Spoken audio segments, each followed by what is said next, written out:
let's take a look at the Rokinon 8mm Cine lens.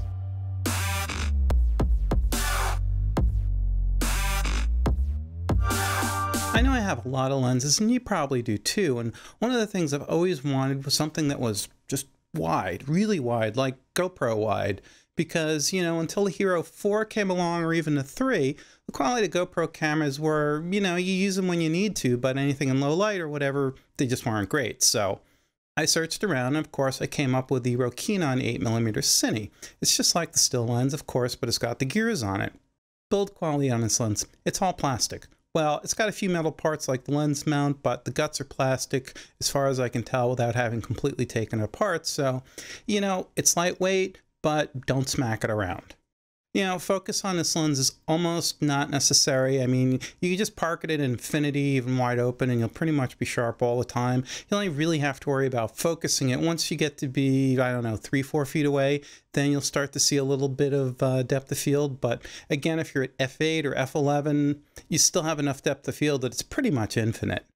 Let's talk about the look of this lens, because it's a little bit different. Is it rectilinear? No, meaning does it keep straight things straight? No, I wouldn't expect that in an 8mm lens, especially not at this price range. That said, you need to get familiar with what works best for this lens.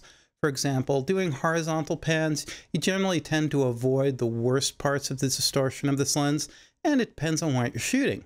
For example, if you're shooting buildings, well, that's going to give up every distortion of this lens right away. And it might be cool, that's what you want, or it might not be so cool, in which case you're going to have to spend considerably more money to get a wide-angle lens that'll keep things straighter. That said, I really don't have any complaints about this lens because it's a lot of fun to shoot with.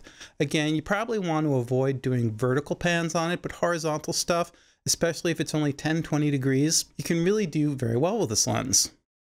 One really important trick that you want to keep in mind when shooting with this lens is that you want to keep the sensor parallel to your flat surface, like say a building, because once you start tilting this thing, you're panning up and down or whatever, that's going to really increase the distortion that you see in this lens by a great deal. So in fact, you may find that to get the shot you want, you may need to hop up on a ladder or a second or third story or something so that you can again get your film plane or image sensor parallel to your subject, and then it's going to greatly minimize the distortion that you see. Okay. The distortion isn't going to go away, but you'll keep the worst exaggerated parts out.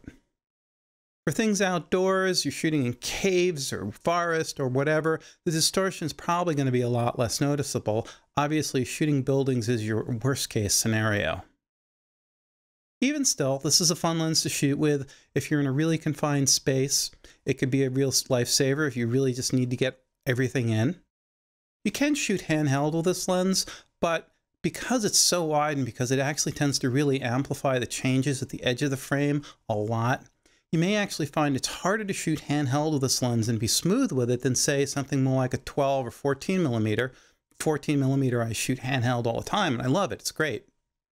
Overall, this is a really fun lens. It's pretty sharp, it's contrasty. Does it have distortion? Yes, but you know, that's what you have to work with. It's part of the look of this lens and you have to take advantage of what this lens does rather than try and fight it. This lens does not cover a full frame sensor. I tried it on a 5D and it cuts off, so don't even bother. You could also use it on a smaller sensor camera, but because this is not a true rectilinear lens, it wasn't designed to be that way, you will see some distortion. I have used it on a micro 4/3 camera, and yeah, that distortion, the barreling was there, but that's just kind of the nature of the beast. And if you're shooting a small sensor camera and you really need things to be straight, then you need to buy a specialized lens designed for that format. This lens has a pretty unique look. I mean, it's sharp, it's contrasty, it's modern glass, it does all the good things modern lenses should do, but the distortion and the look of it is something that you kind of have to learn to work with. Now, some people naturally come to it. Others, you know, this might not be your choice of a perfect lens. You may want to be a 12 or 14 or 17 mil or something. But for that super wide GoPro look and you want to get it onto a quality camera body like a Canon C series or an Alexa or a Red, definitely a lens to go consider. This is a great lens to add even to a higher end camera when you need that super wide look and for whatever reason a GoPro isn't going to cut it for you that day.